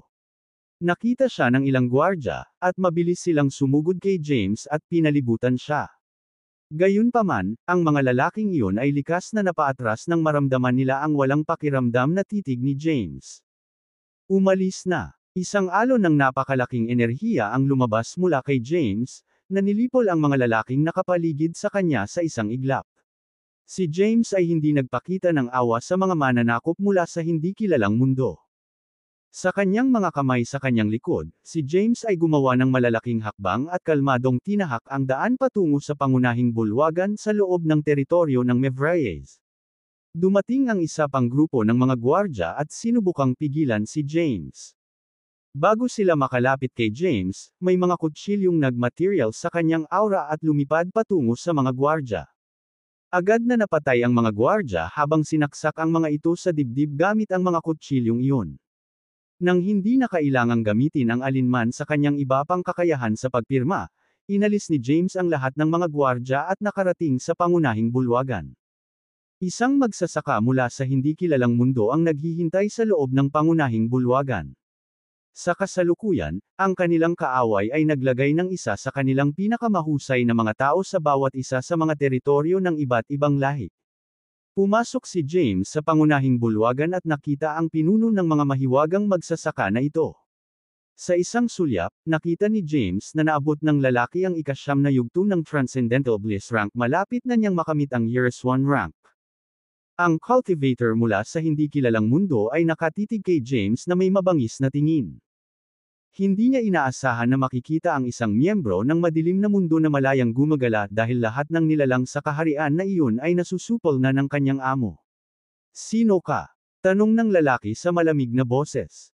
Nagsimulang maglakad si James papunta sa lalaki. Nag-teleport siya at muling lumitaw sa upuan na inuupuan ng lalaki hanggang ilang segundo lang ang nakalipas. Samantala, ang lalaki ay napatalsik sa kanyang kinauupuan ng biglang puwersa. Bumagsak siya sa sahig sa di kalayuan. Nang subukan ng lalaki na bumangon, nalaman niyang hindi niya maigalaw ang isang daliri dahil itinutulak siya pababa ng napakalaking presyon. Sumandal si James sa kanyang kinauupuan at nagtanong sa monotonous na boses, "Sino kayo? Ano ang sinusubukan mong gawin sa Dark World?" Alam ni James na pinagsilbihan ng mga lalaking ito si Ziel. Gayunpaman, iyon ang lahat ng impormasyon na mayroon siya tungkol sa mga taong ito. Ang kanyang napakahusay na mga kasanayan sa extrapolation ay walang silbi sa pagtulong sa kanya na malaman ang higit pang impormasyon. Ang lalaki ay tapat na tagasunod ni Ziel. Isang buntong hininga lang ang pinakawalan niya. Nagkaroon ka ng pagkakataon. Umalangaw-ngaw sa hallway ang boses ni James. Sa sandaling iyon, isang tibak na gawa sa hindi mabilang na mga inscription ang lumitaw sa itaas ng lalaking iyon. Pagkatapos, ang espada ay nagsimulang gumalaw palapit sa lalaki, na ang dulo nito ay nakaharap ng diretsyo sa lalaki. Nararamdaman ng lalaki ang nagbabala, masamang aura mula sa espada. Bagamat sinubukan niyang makawala sa puwersang pumipigil sa kanya, nakahawak pa rin ang lalaki sa parehong posisyon sa sahig. Habang tinutusok ng espada ang laman ng lalaki, ang kanyang katawan ay nagsimulang maghiwa-hiwalay. Sa loob ng ilang segundo, ang lalaki ay nalipol. Maging ang kanyang kaluluwa ay tuluyang napunit. Isang Transcendental Bliss rank cultivator sa ika-9 na yugto ang namatay matapos makatanggap ng isang hit mula kay James. Pagkatapos, sa isang simpleng utos ng isip, pinakawalan ni James ang lahat ng Mevrayes na nakulong sa mga piitan. Ang ilan sa kanila ay dinala sa pangunahing bulwagan gamit ang kapangyarihan ni James. Bakas sa mukha ni Talvalay ang pagtataka nang makita niya si James. Medyo natuwa si Talvalay nang makita si James doon. Bahagyang tumanggaw si James. Pagkatapos, tinanong niya, ano ang ginawa ng mga mananalakay na ito pagkatapos nilang masakop ang teritoryo ng Mevrayes. Maaari lamang ay extrapolate ni James ang mga bagay na may kaugnayan sa Dark World. Wala siyang maisip tungkol sa mga mananakop na ito dahil sila ay mula sa ibang mundo. Sa makatuwid, wala siyang paraan upang malaman kung ano ang naging plano ng mga magsasaka na ito sa pagsakop sa iba't ibang teritoryong ito. Bahagyang kumunat ang noo ni Talvalay. Pagkatapos nilang mahuli kami, patuloy kaming pinipilit ng mga lalaking iyon na ibigay ang mga sinaunang inscription ng Mevrayes. Ang mga primitive na inscription. Nagsalubong ang kilay ni James. Si Zyle ay may control sa Dark Heavenly Path ngayon. Wala siyang issue sa pagkuha mismo ng mga primitive na inscription ng iba't ibang lahi. Hindi mo ari ni James kung bakit inutusan ni Zyle ang kanyang mga tauhan na gawin ang mga bagay na ito.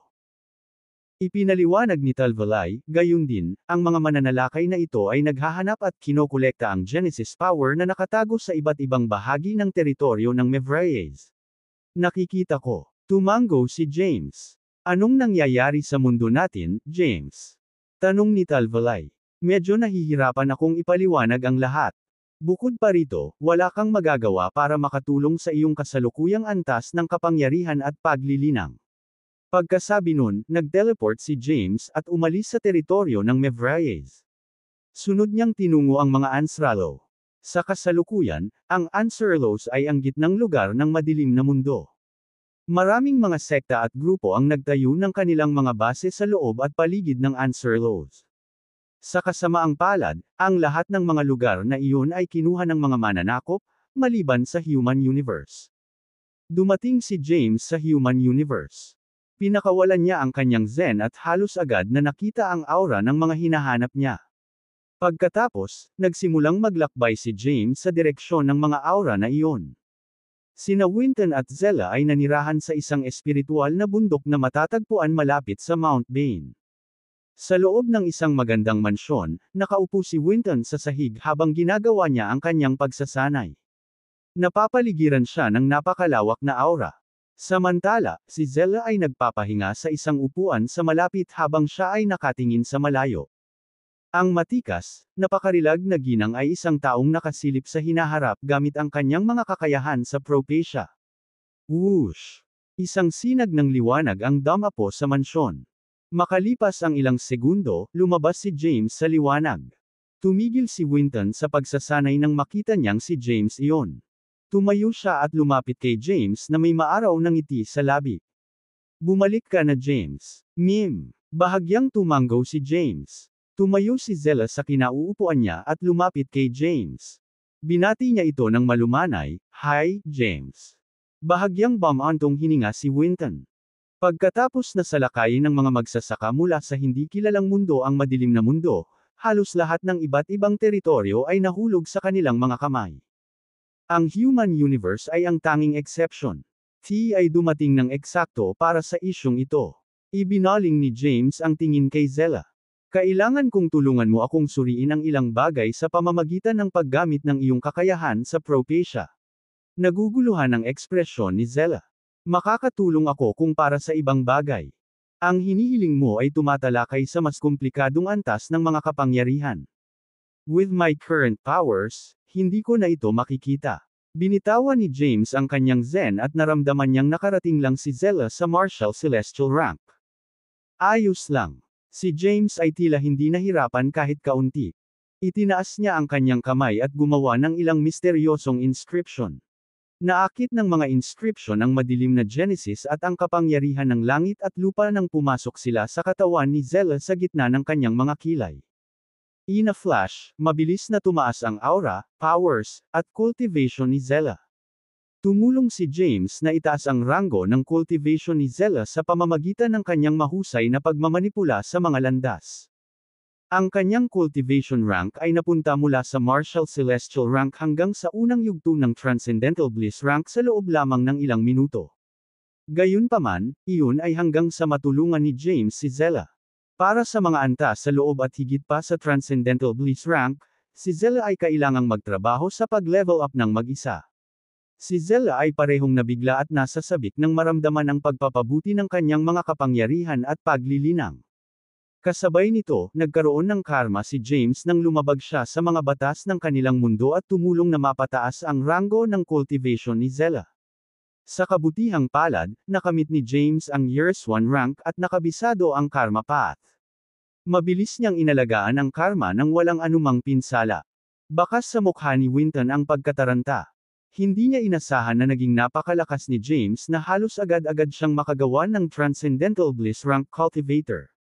Sapat na ba ang ranggo ng cultivation na ito para makita mo ito?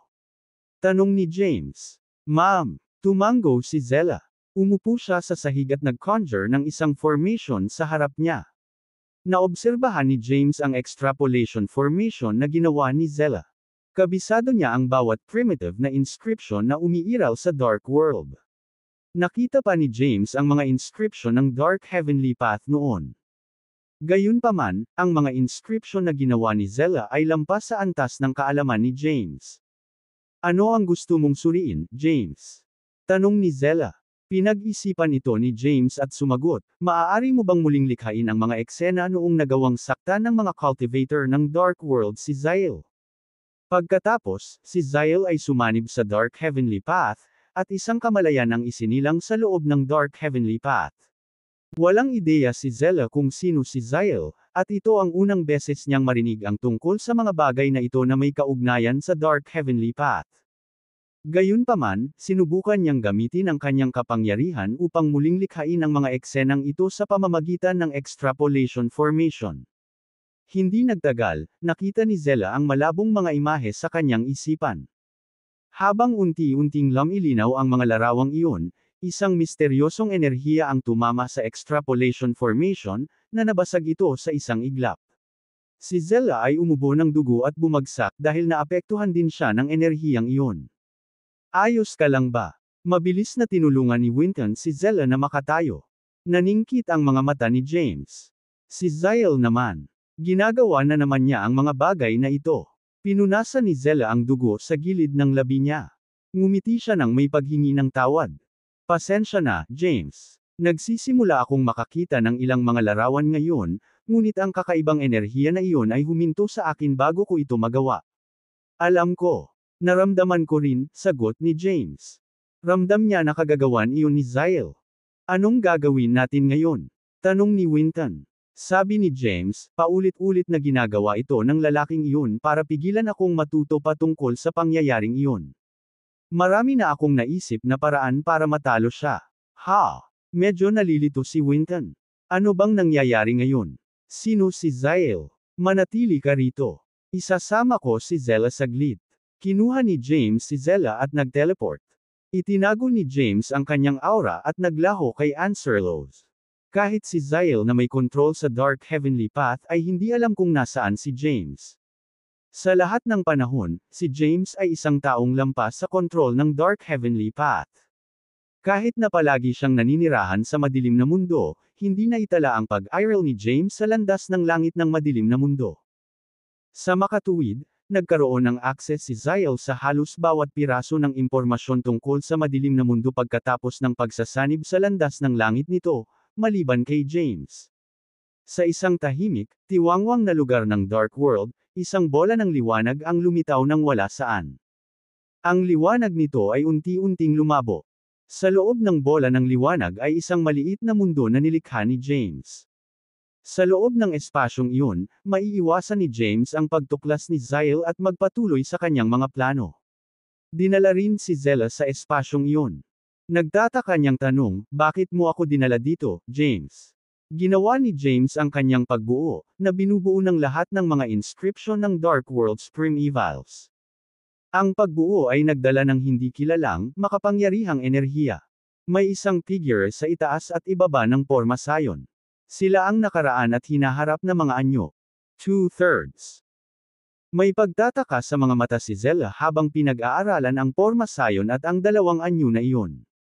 Muli niyang nilingon si James. Subukan at gamitin ang iyong mga propesya na kapangyarihan upang suriin kung may kakaiba sa aking nakaraan at hinaharap na anyo. Suriin ang kanilang mga kapangyarihan, lalo na. Oo naman. Umupo si Zella sa sahig at pinagmasdan ang kanyang extrapolation formation. Habang inilalabas ni Zella ang kanyang kapangyarihan, nagsimulang umikot ang extrapolation formation. Ilang sandali pa, nawala ang anyo ni Zella at tuluyang nawala. Ang natitira ay ang extrapolation formation.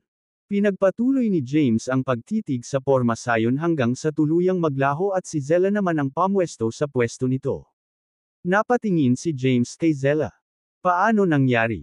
Malungkot ang ekspresyon ng mukha ni Zella.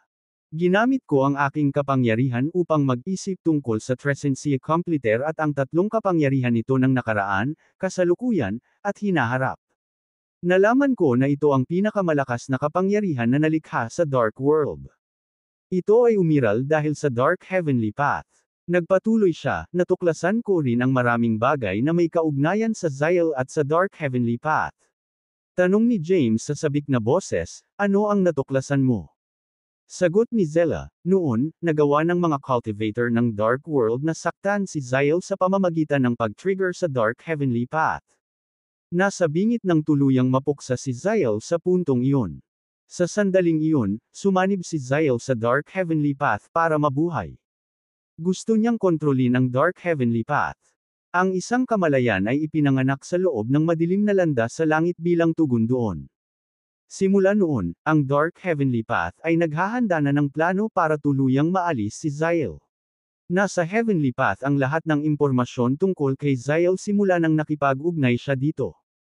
Inipon nila ang lahat ng nalalaman nila tungkol kay Zyle at nabuo ang dating anyo sa iyong porma sayon. Nagsalubong ang kilay ni James. Sinasabi mo bang ang past form ko ay Zyle? Umiling si Zella. Hindi yun. Ang nakaraang anyo ay nagtataglay ng lahat ng mga kasanayan at kakayahan sa lagda ni Zyle. Gayunpaman, wala ang kanyang kaluluwa. Kung ibubuo natin ang kaluluwa ni Zyle sa iyong dating anyo, mag-evolve ito para maging si Zyle mismo. Ano ang tungkol sa kasalukuyan at hinaharap na mga anyo? Paano sila konektado sa nakaraang anyo? At paano natin lilipulin si Zyle? Paliwanag ni Zella, the past form represents the power of the past. Mas partikular, kinakatawan nito ang mga kapangyarihan ni Zyle, na mga kapangyarihang nagmula sa isang mundo sa labas ng Dark World. Tungkol sa kasalukuyang anyo, ang iyong kaluluwa ay sumanib sa mga inskripsyong ito, na nakakalat sa madilim na mundo. Nagtagal sila sa pagsubok ng panahon at nabuo ang kasalukuyang anyo sa kalaunan. Bukod dito, pinagkadalubhasaan mo ang lahat ng mga inskripsyon ng Dark World. Sa makatuwid, ang kasalukuyang anyo ay kumakatawan sa pinakamalakas na kapangyarihan sa madilim na mundo. Samantala, ang hinaharap na anyo ay kumakatawan sa mga kapangyarihan ng Dark Heavenly Path. Tumigil sandali si Zella at nagpatuloy, dapat mong ganap na makabisado ang mga kapangyarihan ng nakaraang anyo, James. Sa ganitong paraan, matututuhan mo ang lahat tungkol kay Zyle, pati na ang kanyang mga kahinaan. Napatitig si Zella kay James. Ang kombinasyon ng mga kapangyarihan ni Zyle, ang pinakamalakas na kapangyarihan ng Dark World, at ang kapangyarihan ng Dark Heavenly Path ay makakatulong sa iyo na maalis si Zyle. Matapos pakinggan ang sinabi ni Zella, napaisip si James. May kutob siya na may higit pa sa nakaraang anyo nang maramdaman niya ang nakakaligalig na kapangyarihan mula rito noong nakaraan. Gayunpaman, hindi inaasahan ni James na ang hinaharap na anyo ay nagdadala ng mga kapangyarihan ng madilim na landas sa langit. Tinapik niya ang daliri niya sa baba. Ibig bang sabihin ay napili ako mula noong si Zyle ay sumanib sa Dark Heavenly Path at ipinanganak si Thea mula rito? Hindi naman. Tumugon si Zella, marami pang ibang nilalang na ang pag-Iral ay lampas sa kontrol ng madilim na mundo kahit na dito sila nakatira. Isa ka lang sa mga taong iyon. Sige. Tumingin si James sa kanya. Salamat sa pagtulong sa akin na mahanap ang mga sagot na ito. Nagpaplano akong magsagawa ng closed door meditation kaagad. Marahil ay mas ligtas para sa iyo na manatili dito pansamantala. Dapat kang umalis pagkatapos kong lipulin si Zyle. Kapag umalis si Zella sa ligtas na lugar na ito, tiyak na hahabulin siya ni Zyle simula nang huling nakita niya si James. Samantala, nag-teleport si James at muling nagpakita sa Dark Forbidden Zone. Naglagay siya ng time formation sa buong Dark Forbidden Zone. Pagkatapos, ipinadala ni James ang kanyang boses kay Zella. Zella, pwede mo bang malaman kung nasaan si Thea ngayon? Oo naman. Nang matanggap ang kahilingan ni James, nagsimulang mag-extrapolate si Zella. Maya-maya, narinig ni James ang boses ni Zella sa kanyang isipan. Si Thea ay ipinanganak mula sa Dark Heavenly Path. Kinakatawan niya ang Dark Heavenly Path. Ang mga kapangyarihan ng hinaharap na taglay mo ngayon ay nabibilang sa madilim na landas sa langit. Ang kapangyarihang iyon ay talagang kay Thea. Wala na si Thea sa panahong ito. Naglakbay siya sa hinaharap, kung saan haharapin ni Zyle ang kanyang pagkatalo. Sa madaling salita, kapag napuksa mo si Zyle, babalik din sa atin si Thea. I see, ungol ni James. Iyon ay nangangahulugan na ang Trescentia Completaire ay nilikha upang alisin ang Zyle. Kapag nalipol si Zyle, mawawala rin sa akin ang nakaraan at hinaharap na mga anyo. Iyan ang nahanap ko sa aking extrapolation. Hindi na nagtanong pa si James. Sa halip, ginawa niya ang kanyang porma sayon. Pagkatapos, hinati ni James ang kanyang kaluluwa sa dalawa at inilagay ang bawat isa sa kanila sa nakaraang anyo at sa hinaharap na anyo. Nakatuon si James sa pag-aaral ng lahat tungkol kay Zyle at sa kapangyarihan ng Dark Heavenly Path ng sabay-sabay. Determinado si James na ganap na makabisado ang mga kapangyarihan ng nakaraang anyo. Dati, halos natutunan at pinag-aralan niya ang kapangyarihan. Gayunpaman, ipinahayag sa kanya ni Zyle na ang nakaraang anyo ay ginawa mula sa isang koleksyon ng lahat ng kapangyarihan ni Zyle. Kapag napag-aralan na niya ang mga kapangyarihan ng nakaraang porma, matututunan din ni James ang lahat ng kakayahan at kasanayan sa pagpirma ni Zyle. Tiyak na makakatulong ito kay James sa pagkatalo at pagpuksa kay Zyle mamaya. Isang paos na boses ang umalangaw sa hall sa Dark Heavenly Path Palace. Si James Caden ay isang mapanganib na variable para sa amin. Ang masama pa, parang hindi ko siya maalis sa kahit anong paraan. Guro, si Seneca ay lumitaw sa bulwagan at lumuhad sa isang tuhod. Bagamat nakamit niya ang Years 1/3 rank, nanatiling sunod Sun Yuren si Seneca kay Zyle. Si T ay nagplano na i-distract siya noong una. Gayunpaman, halos hindi inabala ng lalaking iyon ang kanyang sarili sa mga nangyayari sa madilim na mundo. Isa pa, mukhang kilala ni James Caden ang babaeng ito na may special extrapolation powers. Hindi na ako makapaghintay. Kailangan kong sumipsip ng kadiliman ngayon. Itinuro ni Zyle ang tingin kay Seneca. Simulan na natin ang ating operasyon. Patayin ang lahat ng nilalang ng madilim na mundo. Ibabalik natin ang lahat ng kanilang lakas sa kadiliman. Kapag nilamon ko na ang kadiliman, maaabot ko na ang Zyle rank. Naiintindihan. Tumayo si Seneca at nag-teleport palayo. Pagkaalis ni Seneca, pumasok sa bulwagan ang isang lalaking nakaitim na roba. Isang maliit na pagkunot ng noo ang sumisira sa kanyang gwapong katangian. Guro, napaluhod ang lalaki at magalang na binati si Zyle. Ang nakaluhod na lalaki ay walang iba kundi si Xavion. Dati, pinakawalan ni James ang nakamamatay na pag-atake na iyon para palayasin si Xavion at ang kanyang sarili. Gayunpaman, lihim na iniligtas ni Zyle si Xavion. Pagkatapos noon, ipinadala ni Zyle si Xavion sa isa sa Genesis Worlds para sanayin at pahusayin ang kanyang kapangyarihan. Ang paglalakbay ay nakatulong pa kay Xavion na umabot sa Years 1/5 rank. Mayroong kabuuang 11 yugto sa Years 1 rank. Dahil ang pinakamababa ay ang Years 1 first rank, ang mga rank ay maaaring umakyat sa Years 1 9th rank, na sinusundan ng Years 1 Zale rank at ang Years 1 Dale rank. Si Zyle ang Panginoon ng kanyang Genesis World. Sa kanyang kalakasan, nakamit ni Zyle ang Years 1 9th rank. Sa kasamaang palad, hamina ang kapangyarihan ni Zyle matapos siyang magtamo ng matinding pinsala. Nagawa lamang niyang makapasok muli sa Years 1 5th rank pagkatapos na masipsip ang mga enerhiya mula sa mga nilalang ng Dark World sa tulong ni Xavion. Pagkatapos noon, pinangunahan ni Zyle ang kanyang mga tauhan sa pagtatangkang salakayin ang madilim na mundo. Gayunpaman, maraming Years 1 rank cultivator mula sa Dark World ang nakaakit sa Dark Heavenly Path at nagbigay kay Zyle ng kritikal na suntok. Sumanib si Zyle sa Dark Heavenly Path noon dahil gusto niya itong kontrolin. Nais niyang lipulin ang lahat ng nilalang sa madilim na mundo upang ang Genesis ng madilim na mundo ay bumalik sa orihinal nitong kalagayan. Maari nang lamunin at makuha ni Zyle ang madilim na mundo upang mabawi ang kanyang buong kapangyarihan. Malamang naaabant siya sa Years 1 Zale rank. Ang isang Years 1 Zale rank cultivator ay itinuturing na isang elite cultivator sa iba't ibang Genesis worlds. Isang ulap ng itim na ambon ang nagsimulang magtipon, ilang hakbang lang ang layo mula sa Xavion. Sa kalaunan, isang lalaki na may kakaiba at nakakatakot na mukha ang nagmaterial mula sa madilim na ambon. Xavion, may misyon ako sa'yo. Didinggin ko ang utos mo, guro. Napayuko si Xavion.